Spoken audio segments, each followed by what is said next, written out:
If you've achieved expertise or notoriety in any field, the chances are very likely that people will start coming to you for help and advice. That's a good thing for a couple of reasons.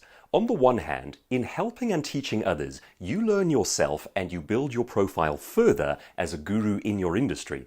And on the other hand, it's simply good for you to teach, to help, and to grow. It's very rewarding, very satisfying, and a great way of giving in a natural and intrinsic sort of way. I've discovered something interesting though. I find that people are often quite bad at going about asking for help for an expert. I had something happen to me the other day. I'm sitting working on a new book, and on my social media, the messenger function pops up and someone says, "Douglas, I need you to meet with me. I need to know how to." And I thought to myself, what an interesting way to ask someone for help. Rather than asking them, you're saying, "I need you to," as though you're in command, as though their time is your own. So I asked myself a simple question: what would be a better way of going about it? And thinking back on it, I found that the people who have been most successful in getting help from me have really just done something very simple. They've been polite, as though that were too much to ask.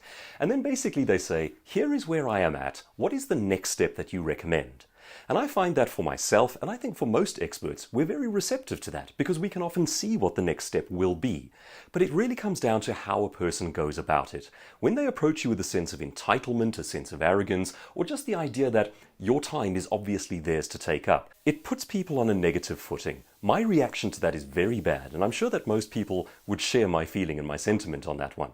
So if you are going about asking someone for help, here's a very simple way of doing it. For starters, be polite. Perhaps tell them that you admire how far they've come or what they've achieved, and then just say, "This is where I am in relation to your journey. What would you perceive as my next step?"